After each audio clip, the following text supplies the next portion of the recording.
तो देखिए dear students, question number 6 का फर्स्ट पार्ट मैंने जो है कॉपी कर लिया है। ठीक है, इस क्वेश्चन में कह क्या रहा है सबसे पहले आप ये समझ लो।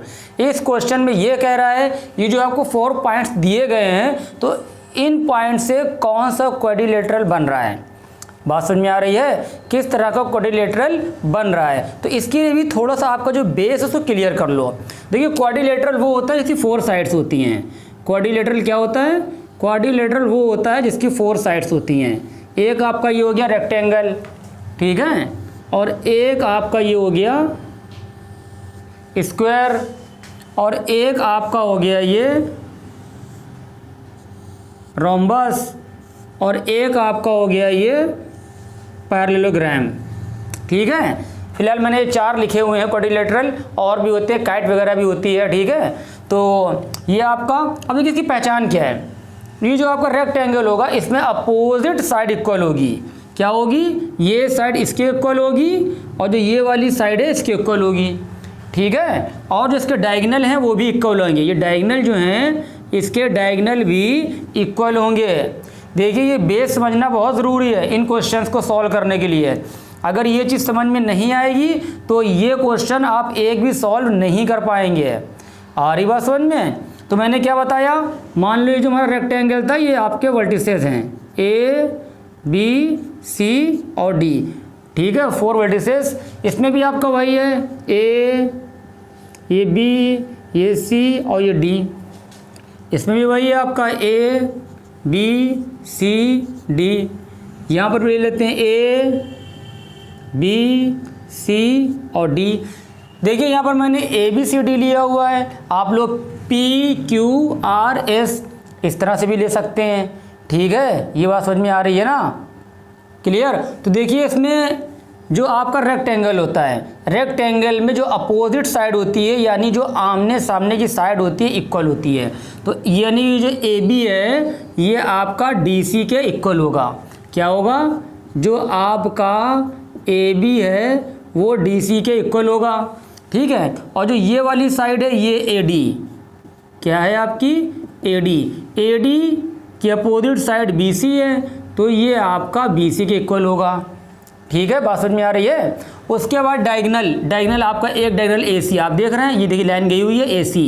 ठीक है, तो जो AC डायगोनल है दूसरे डायगोनल यानी कि BD के इक्वल होगा। बात समझ में आई? तो इसमें फाइंड क्या करना है, कुछ भी, चाहे ये हो चाहे ये चाहे ये चाहे ये।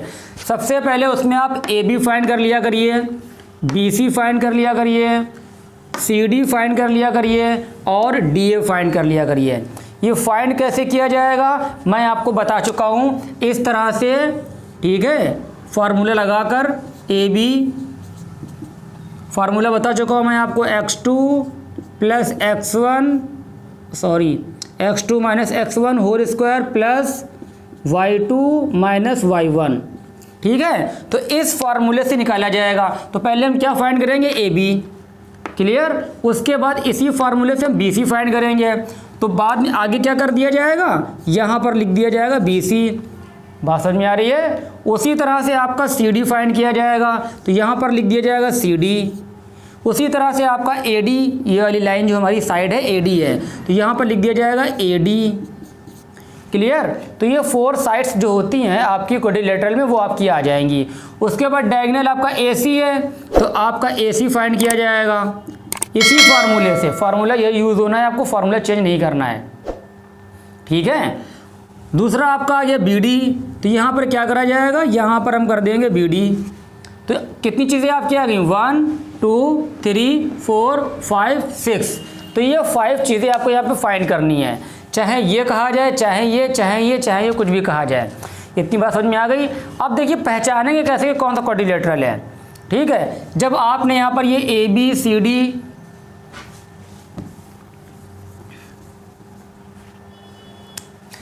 जब आपने यहाँ पर ये AB फाइंड कर लिया, ठीक है, BC फाइंड कर लिया, CD फाइंड कर लिया और ये AD और चाहे DA, जो आपको अच्छा लगे आप लिख सकते हो। DA फाइंड कर लिया, उसके बाद डायगोनल आ गए, AC फाइंड कर लिया और आपका बी डी फाइंड कर लिया। ठीक है, ये 6 चीज़ें आपको फाइंड करनी है। तो अब हम ये पता लगाएंगे कि क्वाड्रिलेटरल कौन सा है। ठीक है, तो पहले हम रेक्टेंगल की बात करते हैं। रेक्टेंगल तब होगा जब इसकी अपोजिट साइड इक्वल होंगी, यानी कि ए बी और डी सी इक्वल है। तो यहाँ से हम देखेंगे ए बी और डी सी इक्वल है कि नहीं है। ठीक है, और ए डी और बी सी इक्वल होगा। क्लियर, बात समझ में आई। अभी जब मैं इसका क्वेश्चन सॉल्व करवाऊंगा तो आपका बेस बिल्कुल क्लियर हो जाएगा, है ना। तो ये बात समझ में आ गई होगी। उसके बाद में डायगोनल आपका ए सी डायगोनल और बी डी डायगोनल, जो डायगोनल निकाले ये भी आपके सेम होना चाहिए। क्लियर, तो आपका रेक्टेंगल हो जाएगा। अगर रेक्टेंगल ना होता तो ये जो आपका A B B C C D D है, ये सब इक्वल होते हैं। जितना ए बी होगा उतना ही बी सी होगा, वही आपका डी ए सी डी होगा, वही आपका ए डी होगा। यानी कि सेम वैल्यू आएगी, वैल्यू बदलेगी नहीं, चेंज नहीं होगी। ठीक है, सब इक्वल होंगे। अगर ये 6 आया, 6 ए बी होगा, 6 A B 6 A B 6 A B. और अगर डायगोनल निकालते हैं, डायगोनल अगर हम निकालते हैं इसके, तो ए सी, जितना ए सी आएगा उतना ही बी डी होगा। ठीक है, डायगोनल साइड से थोड़ा बड़ा होता है, जो डायगोनल होता है वो साइड से बड़ा आता है, इसलिए डायगोनल 6 नहीं होगा, डायगोनल कुछ और होगा। लेकिन जितना ए सी आएगा उतना ही बी डी आएगा। ठीक, अगर हम ये मान लें कि जो हमारा डायगोनल है वो 10 आ रहा है, ठीक, तो आपका बी डी भी 10 होना चाहिए। क्लियर, तो जब डायगोनल इक्वल होंगे, दोनों डायगोनल इक्वल होंगे और सारी साइडें इक्वल होंगी तो ये कहलाएगा स्क्वायर। क्लियर, इधर आते हैं। देखिए जो रोम्बस होता है इसमें सारी साइडें इक्वल होती हैं, जो स्क्वायर में होता है वही आपका रोम्बस में भी होता है। ठीक है, सारी साइडें इक्वल, जो हमारा ए बी आएगा वही हमारा बी सी आएगा, वही हमारा सी डी आएगा, वही हमारा ए डी आएगा। लेकिन इसके जो डायगोनल है वो सेम नहीं निकलेंगे, एक डायगोनल कुछ और निकलेगा और एक डायगोनल कुछ और निकलेगा। जब ऐसी कंडीशन होगी तो आपका हो जाएगा रोम्बस। क्लियर, अब बढ़ते इधर पैरेललोग्राम की तरफ। तो देखिए जो पैरेललोग्राम में वो हमारा रेक्टेंगल ही है, तो इसमें भी क्या होता है, अपोजिट साइड इक्वल होती है, यानी ए बी डी सी के इक्वल होगी। और ये जो आपका ए डी है, ये जो ए डी है ये आपका बी सी के इक्वल होगा। क्लियर, उसके बाद इसमें डायगोनल सेम निकलते थे, इसमें डायगोनल सेम नहीं आएंगे, ये डायगोनल कुछ और निकलेगा और ये वाला डायगोनल थोड़ा बड़ा निकलेगा, कुछ और आएगा। तो ये बात समझ में आ गई। तो जब ऐसी कंडीशन होगी तो पैरेललोग्राम हो जाएगा। बात समझ में आई। तो जो क्वेश्चन लिखा हुआ था इसको हम लोग सॉल्व करते हैं और देखते हैं हमारा क्या निकल रहा है। इसको आप लोग नोट कर लीजिएगा और दिमाग पे बैठा लीजिएगा, इसके बिना आप लोग इस टाइप का एक भी क्वेश्चन नहीं कर पाएंगे। ठीक है, क्वाड्रिलेटरल वाला भी यही है और ट्राइंगल वाला प्रोसेस भी अभी आपको बता दूंगा मैं।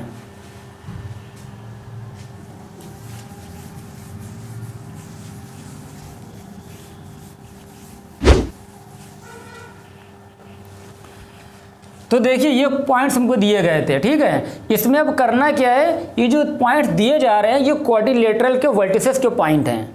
किसके पॉइंट हैं, जो क्वाड्रिलेटरल दिया जा रहा है उसके जो वर्टिसेस होते हैं उसके पॉइंट है ये। आ रही बात समझ में। तो आप लेट कर लो, यहाँ पर लेट कर लो पॉइंट्स, ये जो लिखा हुआ है -1 -2 1 0 -1 2 -3 0 are the vertices of quadrilateral A B C D. ठीक है, लेट कर लिया। उसके बाद लेट करने के बाद में जब ये आपका ए आ जाएगा, ये आपका ए हो गया और ये आपका बी हो गया, ये आपका सी हो गया और ये आपका डी हो गया। ठीक है, तो मैंने अभी बताया क्या फाइंड करेंगे, पहले ए बी फाइंड करेंगे हम। ए बी किस फार्मूले से फाइंड करेंगे, वही फार्मूला लगेगा आपका x2 - x1 whole square plus y2 - y1 whole square. Clear. तो देखिए यहाँ पर ए बी की बात हो रही है, किसकी बात हो रही है, ए बी की। आ रही बात समझ में। तो ये आपका x1 होगा, ये y1 होगा। अगर चाहो आप लिख सकते हो x1 y1 x2 y2। Clear. तो वैल्यू पुटअप करना है x2 - x1, तो ये x2 है और ये x1 है, तो 1 + 1 होल स्क्वायर। देखिए यहाँ पर तो आपका माइनस था, ये प्लस कैसे आ गया, क्योंकि इसमें माइनस मिल रहा है, एक माइनस इसका और एक माइनस इसका मिलके बन गया प्लस। यहाँ पे प्लस होता है फार्मूले में। y2 - y1 दूसरे ब्रैकेट में क्या लिखेंगे हम, दूसरे ब्रैकेट में लिखेंगे y2 - y1। तो y2 आपका 0 है और ये आपका 2 है, यानी 0 + 2 हो जाएगा आपका। बात समझ में आ रही? रूट लगाइए 1 और 1 2 यानी 2 का स्क्वायर, 2 का स्क्वायर और ये भी आ गया 2 का स्क्वायर, तो ये आपका आ गया 4 और प्लस 4, ठीक है। 4 + 4 दोनों को अगर आप जो है ऐड करेंगे, देखिए 2 टाइम्स 4 आ गया है, 4 4 2 टाइम्स आ गया है, तो यहाँ पर आपका हो जाएगा रूट के अंदर 2 × 4, और जब बाहर निकालेंगे आप तो 4 का स्क्वायर रूट आपको पता है 2 होता है, और √2 आपका अंदर रह जाएगा, ठीक है। ये बात समझ में आई? अब देखिए ये आप ए बी फाइंड कर चुके हैं, अब बी सी फाइंड करना है। क्या फाइंड करना है? B C. अगर प्रॉब्लम हो तो रफ में इस तरह का बना लिया करिए क्वाड्रिलेटरल, ठीक है। यहाँ पर ये आपका आ जाएगा ए, ये आ जाएगा बी, ये आ जाएगा सी, ये आ जाएगा डी। तो पहले हम ए बी फाइंड कर रहे हैं, ठीक है, उसके बाद बी सी फाइंड करेंगे, और यहाँ लिख लिया करिए यही वर्टिसेस हैं, ये जो कॉर्नर दिख रहे हैं आपको ये यही वर्टिसेस हैं। तो ये आपका आ जाएगा -1 -2, और बी वाला आपका था 1 0, और सी वाला आपका आ गया -1 2, और ये आपका आ जाएगा -3 0। अगर प्रॉब्लम हो तो इस तरह से रफ में आप लिख सकते हैं, ठीक है। चलिए मैं बी सी फाइंड करूँ, देखिए बी सी, ये बी सी आपका आ गया, तो अब ये x1 हो गया, ये y1 हो गया, ये x2 ये y2, चाहे यहाँ से देखिए चाहे यहाँ से। फार्मूला आप लिख चुके हैं एक बार, अब बार बार फार्मूला लिखने की ज़रूरत आप लोगों को नहीं है। तो देखिए भाई बी सी, बी है और ये सी है, ठीक है। तो यहाँ से ये अब ये आपका x1 हो गया, ये y1 हो गया, ये x2 हो गया, ये y2 हो गया, ठीक। करना क्या है, उठा के यहाँ वैल्यू पुटअप कर देनी, x2 - x1, ऐसे ब्रैकेट लगाइए, स्क्वायर लगाइए, प्लस यहाँ ब्रैकेट लगाइए, स्क्वायर लगा दीजिए, ठीक है। तो ये ब्रैकेट में आता है x2 - x1, तो आपका x2 -1 है, ठीक है, और -1 ये आपका आ गया। आगे देखिए y2 - y1, y2 - y1, तो y2 ये है और y1 ये है, यानी कि 2 - 0, क्लियर। ऐसे रूट लगाइए, और देखिए -1 आपका आ गया -2, क्या आ गया -2, प्लस रहेगा 2 में से 0 माइनस किया 2 आया, 4 हो जाएगा, और वो भी आपका 4 हो गया। आ रही बात समझ में? तो इसको जब आप निकालेंगे तो वही चीज़ फिर आ गई है, आप देख सकते हैं 2√2 आ जाएगा। कैसे आया, ऊपर मैंने करके बता दिया था। जब 4 और 4 को प्लस करेंगे 2 टाइम्स, तो 2√2 लिखा जाएगा, 2√2 ये आपका आ जाएगा 2 × 4, और 4 का स्क्वायर रूट आपको पता है 2 होता है, और ये 2 रूट के अंदर ही रहेगा, है ना। और अगर आपको ये स्क्वायर रूट वगैरह पता नहीं है तो मेरा वीडियो देखिएगा आप लोग, डिस्क्रिप्शन बॉक्स में उसका लिंक मिल जाएगा आप लोगों को, क्लियर। तो हम 2 चीज़ें फाइंड कर चुके हैं, ए बी और बी सी। हमने ए बी फाइंड कर लिया और बी सी फाइंड कर लिया। अब बारी आई सी डी की। किसकी बारी आई? C D. सी डी फिर वही प्रोसेस। अब देखिए सी और डी की बात हो रही है, ये सी और डी यानी कि ये x1 ये y1 ये x2 ये y2। फार्मूला हमारा क्या होता है, x2 - x1, यानी कि पहला वाला, इससे इसको माइनस कर देते हैं, ये प्लस का हो जाएगा आपका, और बाहर स्क्वायर लगा रहेगा, प्लस y2 - y1, ठीक है। ये आपका x2 - x1 -3, और ये आपका प्लस का हो जाएगा क्योंकि माइनस फार्मूले का था और माइनस यहाँ पर आ रहा था, और ये आपका हो जाएगा y2 - y1। तो यहाँ पर -3 और 1 माइनस का 2 क्या आ जाएगा, यहाँ पर आ गया -2 स्क्वायर, प्लस यहाँ पर देखिए -2 आ जाएगा। ब्रैकेट ओपन करेंगे तो यहाँ पर फिर वही आ जाएगा 4 + 4, आप देख सकते हैं 4 + 4 यानी कि 2√2।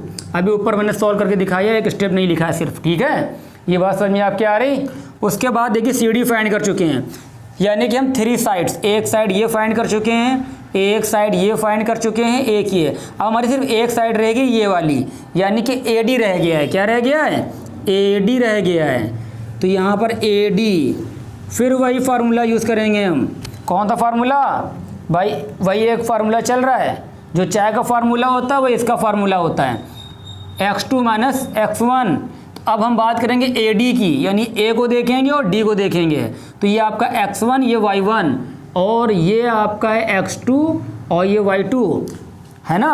तो वैल्यू पुटअप कर देते हैं। फार्मूला होता है x2 - x1, x2 3 है, और माइनस यानी प्लस हो जाएगा और बाहर स्क्वायर लगा रहेगा। y2 माइनस y1, y2 0 है और y1 आपका प्लस का 2 आ गया, स्क्वायर लगा रहेगा। बात समझ में आ रही है कि नहीं समझ में आ रही है? अगर किसी चीज़ की प्रॉब्लम हो तो कमेंट्स बॉक्स में कमेंट्स ज़रूर करिएगा। देखिए फिर वही आ जाएगा माइनस और प्लस, माइनस प्लस माइनस होता है, प्लस ये 2 आ जाएगा, स्क्वायर माइनस प्लस माइनस करते हैं और साइन बड़े नंबर का आता है, बड़ा नंबर 3 था इसलिए साइन 2 का आ गया, माइनस का आ गया। ठीक है, 0 में 2 प्लस करेंगे 2। बहुत से लोग करते क्या, 0 को 2 में प्लस करते हैं तो उनका आंसर 0 आता है भैया। ठीक है, तो ये बात ध्यान रखिएगा, 0 नहीं आंसर 2 आएगा। तो ये आपका आ गया, इसका स्क्वायर किया जाएगा तो 4 आ जाएगा और इसका स्क्वायर करेंगे तो भी 4 आ जाएगा, रूट लगा रहेगा, यानी 4 + 4 आपका √2 आएगा। ऊपर कैसे आएगा मैं निकाल के दिखा चुका हूँ। क्लियर?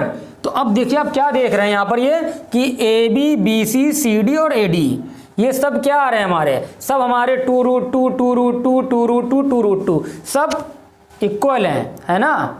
हमारा एक ही आंसर आ रहा है। इसका मतलब स्क्वायर तो हो गया है, स्क्वायर हो गया, तो ये स्क्वायर भी हो सकता है और रोम्बस भी हो सकता है। बात समझ में आई? क्योंकि जो 4 साइड्स होती हैं वो हमारी रोम्बस में इक्वल होती हैं और स्क्वायर में इक्वल होती हैं। अब हमें पता करना ये रोम्बस है या फिर स्क्वायर है। तो ये पता करने के लिए हम निकालते हैं डायगोनल। तो यहाँ लिख देना diagonal, diagonal AC, diagonal AC फिर वही लगाओ। ठीक है, तो डायगोनल AC ये आपका AC जा रहा है। ठीक, तो x1 y1 x2 y2, x1 y1 x2 y2। Formula क्या होता है, x2 माइनस x1, यानी इससे पहले वाले को माइनस करेंगे तो -1 और +1 का होल स्क्वायर प्लस। ठीक है, -1 और +1 हो जाएगा आपका ये, माइनस ये वाला और माइनस फार्मूले वाला। उसके बाद में ये आपका आ गया 2 + 2 होल स्क्वायर। ठीक है, ये माइनस और फार्मूले का माइनस मिलके प्लस का बन जाएगा आपका ये, तो y2 माइनस y1। क्लियर? देखिए यहाँ पर क्या आ गया आपका, ये तो 0 हो जाएगा, -1 + 1 0 हो जाएगा, 2 2 4 हो जाएगा आपका। 4 के ऊपर स्क्वायर लगा हुआ है, रूट लगा दीजिए, इसका आंसर 16 आ जाएगा और 16 का रूट होता है 4। तो जो एक डायगोनल आपका निकला है क्या आया, वो एक डायगोनल, जो एक डायगोनल निकला है वो आपका एक डायगोनल आ गया है 4।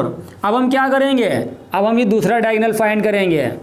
ठीक है, -3 कहाँ गया, ये -3 0 और 1 0, तो ये आपका हो जाएगा x1 और ये आपका हो जाएगा y1, ये x2 और ये y2, और फिर से लगा दीजिए आप जो है फार्मूला। चलिए देखिए BD, डायगोनल BD,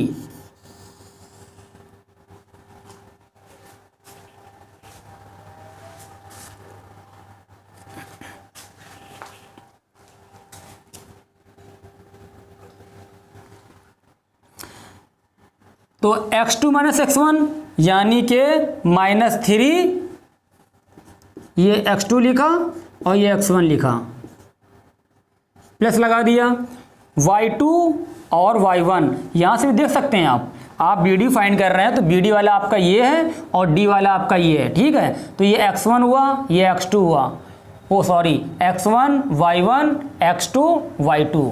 ठीक है, तो हमने क्या किया, x2 माइनस x1 यानी ये x2 -3 और -1 ये आ गया आपका। फिर दोनों 0 हैं, दोनों ही आपके 0 0 हैं, तो क्या आ जाएगा 0 - 0, रूट लगाइए, सॉल्व कर लीजिए। देखिए -3 और -1, -3 और -1 आपका आ गया -4, क्या आ गया -4, और ये 0 से कोई मतलब ही नहीं है।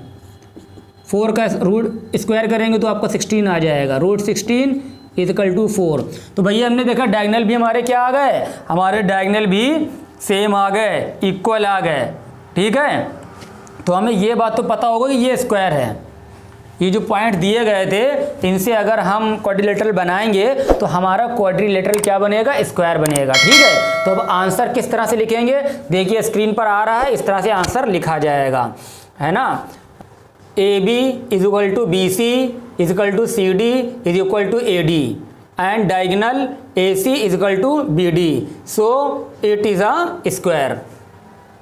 बस इतना सा लिखना है खाली आपको, और ज़्यादा दिमाग नहीं लगाना है। मैं पहले बता चुका हूँ, इसमें दिमाग बिल्कुल नहीं लगाना है, सिर्फ ये वाला फार्मूला लगाना है।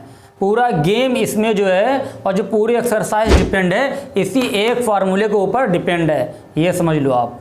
क्लियर? चलिए देखो, ये आपका क्या था, ये क्वेश्चन नंबर 6 का फर्स्ट पार्ट था। अब इसी का सेकेंड पार्ट लेते हैं हम लोग।